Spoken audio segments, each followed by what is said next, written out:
ko Emily Trent Tapuingoa, I mahi ana o he Head of Arts, Culture and Heritage, no Te Tara o Connected Community. So good morning, everybody. I'm here together with Haley Walters, who's our Manager of Public Art, Jade Baker, who's our Creative Partnerships Lead, and joining us online, we have Bryce Pomfret, who's Head of Service Strategy and Partnerships. So today we're presenting for approval the 2022-23 Arts, Culture and Heritage Work Program, and we are just going to pull up the presentation.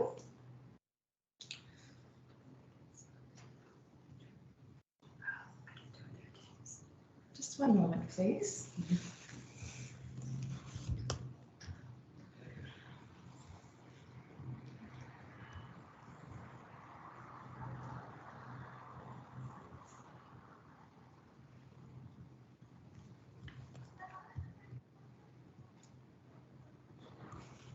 It's showing, Emily, so it's all good to go. Great, thanks, Jade.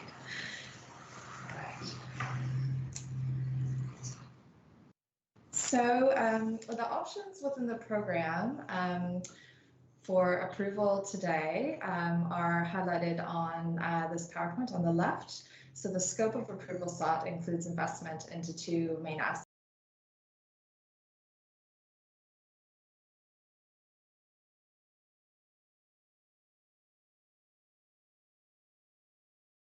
From a committee workshop on the 6th of April earlier this year. So this slide speaks a bit further about the three options that were presented. The first option was an option to repeat, which would be a repeat of the previous year's work program with a few adjustments for budget, but no significant change. The second option described an option to transition the program, which would include a few additional projects and some research and evaluation aspects to be added. And the third option was a real option to transform and to do things differently. And we see this transformational pathway as the recommended option, responding to key issues seen in the sector and bringing an overarching creative focus to the program. The option also extends the arts and culture remit to include heritage elements by showcasing our significant heritage collections held in Auckland libraries and making them accessible through leveraging the Connected Community Service Network. There's also a much stronger focus on evaluation within this option, and this was the option that was endorsed by committee on the 6th of April. So just a bit more about this transform option, the supported option. It supports investment that really responds to some of these immediate challenges that we've just heard about through our Toiwhatiki colleagues as well, which have been facing the sector, but in particular, the music sector has been identified as a priority. And this option also allows us to do things a bit differently and position and align the strategy, policy and delivery functions within Auckland Council to deliver better outcomes for our communities. Just to tell you a little bit more about the priorities and mechanisms underlying option 3, or transform. Music is the discipline, rangatahi are the audience, and partnerships we see as the key vehicle. So music is one of the most accessible art forms, and it has a low barrier to engagement. Almost everybody engages with music in their everyday life somehow, and the program's focus on music acknowledges music's inherent capacity to significantly strengthen participation and engagement in everyday cultural life. The impact of COVID-19 on the music sector has been significant, with venues, performers, and the wider industry all experiencing negative impacts. In addition, Tamaki Makaurau was designated a UNESCO City of Music in 2017, and which recognizes the talent in our region, and there are significant opportunities here yet to be realized. From a rangatahi audience perspective, this audience focus is really in response to feedback we received at the April workshop. As an audience, we know that rangatahi are highly engaged users of the arts, and the impact on COVID for rangatahi has been significant in terms of displacement and connection to rites of passage and social opportunities. We see music as an art form that really resonates with this audience and youth culture and provides an easy platform for engagement. And lastly, the vehicle of partnerships is key in this transform option. Partnerships increase equity with the creative ecosystem by sharing power and increasing relevance to communities across Tamaki Makaurau. We will utilize partnerships to make the most of our investments and deliver the best outcomes. And one of our key partnerships for the year ahead is between Auckland Council and the Auckland City of Music. And this foundational partnership will allow us to really make the most of our music investments. Oh, sorry, that was just a couple of contextual statements, really. So the transform option we see really as really an alignment between key strategies such as Toi Whātiki and thriving communities, particularly in regards to that strong partnership angle around using the arts to promote community well-being and also empowering communities themselves. The program delivers regionally, so we will maximize our Connected Communities network of facilities, galleries, and libraries to really target resources in a way that drive outcomes. And this element of showcasing taonga from our Auckland libraries, heritage collections, is an exciting opportunity presented by this option 3, transform. So Hayley. Thank you. Got it, Emily. Tēnā koutou. I'm really excited to be here today to talk through the key projects on the Public Art Regional Work Programme for the coming financial year. As noted in previous years, Public Art is still operating under a fairly constrained budget. So to make the best use of this, priority has been given to progress public art elements included within a larger development project. And as you can see on the slide, we are well and truly in delivery mode this year. So I'm just going to quickly run through some highlights of the program. So first cab off the rank, so to speak, for delivery is Ngā Manu, which is a work by artist Dion Hitchens, and is an artwork celebrating 50 years of Pakuranga Rotary service. This is being delivered in partnership with Pakuranga Rotary. This is due to be completed very shortly and launched in September in Bramley Reserve in Pakuranga. 1001 Spheres is a work by artists Chiara Corbelletto and Judith Thompson. This is an artwork which explores themes of women's empowerment. This will be completed in the first quarter of the new financial year, but likely launched in alignment with the 130th year celebration of New Zealand women's suffrage, which is next calendar year in September. Whakarongo Environment, the renders for which you can see on the slide here, is an installation by artist Graham Tiffany and a multidisciplinary Maori artist team, which has been created in alignment with the DPO redevelopment of Myers Park. This will be a unique Mana Whenua artwork, which aims to offer a multi-sensory experience of the Taniwha Horatu, the Kaitiaki guardian of the Waio Horatu stream. This will include waiata. So when the waiata are sighted in the underpass, their pitch and rhythm can be detected by a discrete interactive text system that then accompanies the performers with layered sequences of sound and light in the underpass. We believe that this is a first for New Zealand and potentially the world, so I'm very excited to launch this work in the summer months. Lost and Found by artist Joe Sheehan is a public art project which includes both standalone and integrated artwork interventions in conjunction with the streetscape upgrade near the new City Mission building in Federal Street. This is due to be completed towards the end of the year as well. Warkworth Lights is an interactive lighting project which activates the Warkworth Marine Parade and covers 175 metres of bush opposite Warkworth Wharf. It's due to be completed approximately March next year. For Jubilee Bridge, Public Art working closely with the DPO to renew a vital pedestrian link across the Paniel Basin. We're working with artists Shannon Novak and Janine Williams to provide integrated artwork for the bridge. We anticipate delivery for this in the next 18 months. Watercare Interceptor. This is a project which represents a partnership approach between Watercare and the Council's Public Art team. Watercare Interceptor is essentially a series of 6 integrated artworks and sites across the route of Watercare's central interceptor. Artist Louise Purvis is currently developing concept designs for this project, and we expect to see delivery of the first artwork in the next 18 months.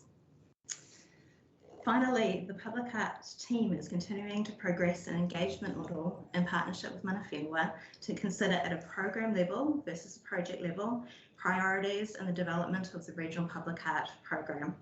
We are intending to present to the Tamaki Makaurau Mana Whenua Forum to outline the opportunity for engagement with public art. We will be seeking feedback on a process to develop a plan to work in partnership. We're also seeking to align, as previously mentioned, with Toi Whiriki. And in addition, we're also progressing a public art plan in Manukau in partnership with Mana Whenua and Iki Panuku, which will also inform this larger piece of work. So a really exciting year coming up for public art. And that is me. I will hand back over to Emily. Thank you, Lily. So last slide. Our recommendation is that PACE Committee approve the work program that you just heard about today. And you can see a summary on this table of the proposed OPEX and CAPEX split between regional creative programming and public art program. And the program detail here can be accommodated into 22-23 budgets. So thank you for your time today, and we would now welcome Patai. Kia ora. Thank you, Emily. And just wanted to see if Jade or Bryce had anything to say before I opened it up. Nothing from me, thank you, Chair. It's a team effort, so everything's been said. Ka pai. Bryce. Yeah, kia ora. Same for me, thank you, Chair. Ka pai. Pātai I've got is from first Councillor Casey, Deputy Chair, and then His Worship the Mayor. Thanks, Alfie. Jed, I'm absolutely delighted that we are honouring the 130th anniversary of women's suffrage next year. How much can you tell us about the site of 1001 Spheres? Sure. Thank you, Councillor, through the Chair. So for 1001 Spheres, we are looking to site in Monte Cecilia Park. So we are hoping to release some more information in the coming months about the launch, but the location is Monte Cecilia. And that's already been decided. That's absolutely fantastic. Thank you so much. No problem. Thank you. Kia ora. Worship the Mayor. Thank you very much for that. Just two questions, really. The first in relation to the Regional Creative Art Program, and it's basically just how you judge the success of this program, things like participation, etc. If you can just give us a little bit of an insight into that. The second on public art, people will be aware that in the last month we've had a series of unfortunate attacks on or theft of public art. And I think that's involved 5 significant pieces of public art across the city. Is that influencing what we do, and are we building anything into our programs to try to improve security, if indeed that is possible, around that public art? Thank you. Yeah. So thank you for the question, and through the chair. So in the past, we have utilized predominantly quantitative methods of evaluation for some of our events and programming, but the transform option that we've presented today really gives us a mandate to have a good look at how we can do that in a more rich fashion, particularly in the post-pandemic environment. So given all that's changed for our communities, and also in light of emerging demand trends within the sector, we're looking at investing significantly in diversified evaluation to help us better understand our audiences, the outcomes they seek, and using that data to help design and build programs that are more responsive into the future as well. So our evaluation, for example, for Matsuriki Festival is a good example. We're conducting a range of qualitative, rich information gathering so that we'll learn more about our audience experiences of that event and help that use that information to build better for the future. So we really see this transform option as having evaluation at its heart, being responsive to our communities within this post-pandemic environment, and giving us a more focused pathway to better leverage our investments to meet those needs of that community. Thank you. And just through the chair to respond to the question in regards to vandalism. So we do have a budget set aside to respond to damage when it occurs under our maintenance OPEX budget. However, we would normally see 1 or 2 incidents in a year, and as Goff has mentioned, we have had 5 in the last 12 months. So the police are investigating in regards to these works, and they are aware that this is a trend that is happening at the moment. So in terms of how can we mitigate or what response is recommended, we will work with police in terms of recommendations and potentially be able to implement in the year to come. Okay, maybe just a supplementary to that, through you, Mr. Chair. Do we know, I mean, are these attacks in any way related one on the other, or is it just a sort of a copycat sort of thing that happens across the city? Sure, through the chair. There's been no confirmation from police that they are related, so they do appear to be seemingly random and potentially copycat or opportunism. So as police investigate further, we'll act on information that they obtained for us, but current status is no, not related. Thank you. Thank you, Your Worship. Matua Glenn, I'm assuming it's Pātai, because if it is, you'll be the last, and then I'll move to Whakaaro. Any comments? Kia ora. Yes, and my pātai is regarding the Maori impact statement, just number 66. Emerging creators that puts focus on young Maori and Pacifica artists. My question is, we're not just talking about Maori and Pacifica, we are talking about other artists as well, aren't we? Or are we only concentrating on these? The reason I ask that is that, you know, we've had, back in the 60s, we had the Volcanics, Howard Morrison. In the 70s, we had Delvanius, and 80s and that 90s, we had Dawn Raid. So, you know, there's always been that collaboration between Maori, Islander, Pākehā. It's never been just a concentrated who sings the best that gets the job. So I'm just trying to understand this part here where we're just putting the focus on Maori and Pacifica artists, and how does that, and how we integrate. Thank you. Sure, thank you. Through the chair. So the work program proposed focuses on a range of audiences, and also works together with artists from many different disciplines, practices, and ethnicities. So the transform option signals a couple of priority lenses that will put the program through, but participation will also be targeted towards some of our target audiences with lower engagement, such as Maori, Pacific, Asian, migrant, refugees. And similarly, we have a range of artists that we work together with in practice and partnership to deliver arts experiences and outcomes for these communities as well. Yeah, I might just add also that Māori and Pacifica is a unique value in the Tamaki Makaurau region. It's something that we really want to champion and celebrate, and boost that as much as possible as a priority area. Thank you. Kapai. I've got nothing in Whakaaro, no comments coming through. It has been moved and seconded. So I'm going to put the recommendation. All those in favour? Aye. Against? Carried. I will now vacate the chair, and I will let the boss lady come on, and she will do item 11.